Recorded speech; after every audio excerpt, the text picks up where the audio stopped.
दोस्तों, भारत एक ऐसा देश है जहाँ पर प्रतिभाओं की कमी नहीं है और आज हम जौहरा आश्रम में हैं। तो यहाँ पर मेरी मुलाकात एक ऐसी शख्सियत से हुई जो हम सब लोगों के लिए प्रेरणा का केंद्र भी हो सकती हैं और हमारे बीच में 4 दिन तक रही।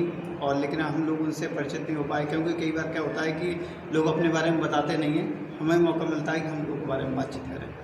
मैं बात कर रहा हूँ ऐसी एक शक्ति की, एक मात्र शक्ति के रूप में कीर्ति दीदी हमारे बीच में है। कीर्ति दीदी ने माउंट एवरेस्ट हम जो पढ़ते हैं उसको फ़तेह किया। आइए हम लोग उनसे बात करते हैं, उनका सफ़र कैसा रहा। दीदी नमस्ते, कैसी हैं आप? जय जगत। मुझे जब से पता चला कि आपने माउंटेन किया था तो मुझे लग रहा था कि मुझे आपसे बातचीत करना चाहिए जिससे हमारी युवा शक्ति है आपकी काबिलियत से परिचित हो सके। दीदी, सफ़र की शुरुआत कैसे रही आपकी?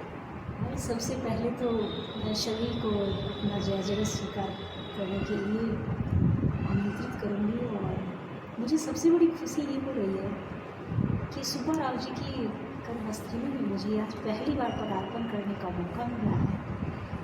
एक तीर्थ से भी अपूर्व अविरल जगह है।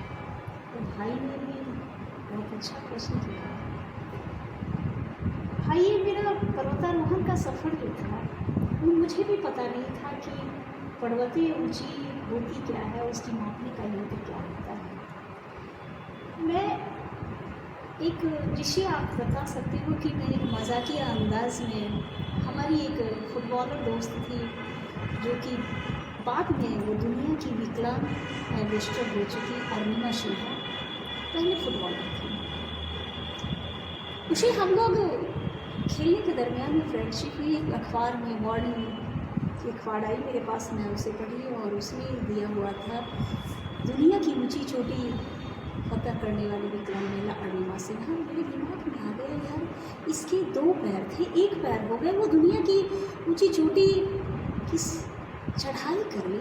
मैं तो भगवान ने 2 पैर दिए हैं भाई, मैं देख तो सकती हूँ। उसी समय ही मेरे मन में विचार आया और ना मुझे पता थी कि ये चढ़ने की प्रक्रिया क्या है, इसमें खर्च क्या है, दीदी वहाँ जैसे लोग कहते हैं कि हम लोग सड़क पे चलते हैं, थक जाते हैं और जब माउंट एवरेस्ट की बात करते हैं तो वहाँ कुछ ऐसी कोई संस्मरण आपको याद हो जो माउंट एवरेस्ट में आपको आज भी स्मरणीय लगते हो कि उन पर बात करना चाहिए, लोगों को बताना चाहिए?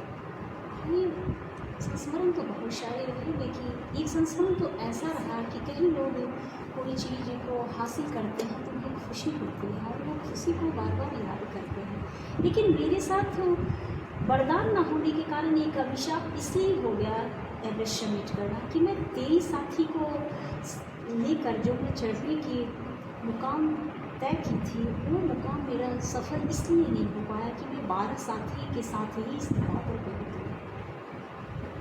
उतरने का कारण ये हो गया कम साथियों का कि वो जो 22 मई 2019 का जो मंजर था भाई, नेपाल तो उसे झेला ही झेला, भारत भी बार बार झेला। उस एवलांच में मेरे सारे साथी निकल गए। मेरे आँख के सामने अभी भी मेरी वो चेहरा आँखों में दिखती है। उड़ीसा की फर्स्ट लेडी एवरेस्टर कल्पना दास जी जो थी, वो मेरी आँखों के सामने भाई दम तोड़े। तो ये सीन मेरे आँखों से दोस्तों का जाना, क्योंकि हम लोग मिल के गए थे, मिल के आ रहे थे। दीदी, माउंट एवरेस्ट के साथ और कोई चोटी जिस पर आप चढ़ी? माउंट एवरेस्ट से पहले मैं अन्नपूर्णा समिट की भाई, फिर अन्नपूर्णा की ट्रैकिंग की भाई, फिर उसके बाद कंचनजंगा की जगह। अच्छा, कंचनजंगा को चढ़े। आज के युवा अगर कोई माउंटेन में जाना चाहता है तो उसके लिए क्या अवसर हो सकते हैं, क्या प्रक्रिया है, उसके बारे में? भाई, आज के युवा यदि पर्वतारोहण में एवरेस्ट की चढ़ाई करना चाहते हैं तो मैं उन लोगों से ये कहना चाहूँगी कि मेरे भाई मेरी बहन, माउंट एवरेस्ट की चढ़ाई जो है वो ज़िंदगी को दोबारा ग्रहण करने का एक मुहावरा है।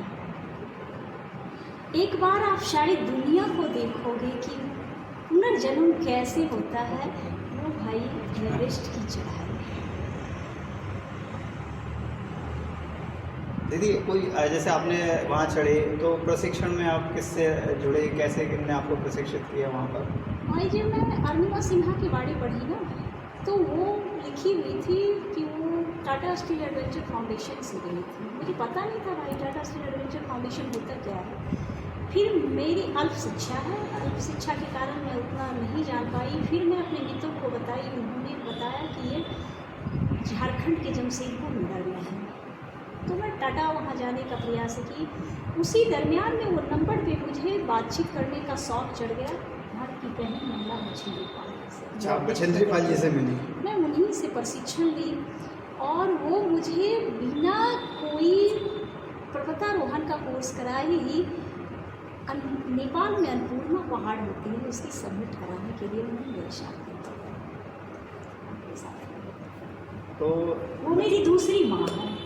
अच्छा, आपको इतना बछेंद्री पाल जी जो है, एक जन्मदाता माँ स्वर्गवासी हो गई श्रीमती जानकी देवी, और दूसरी कर्म माता हमारी बछेंद्री पाल जी है।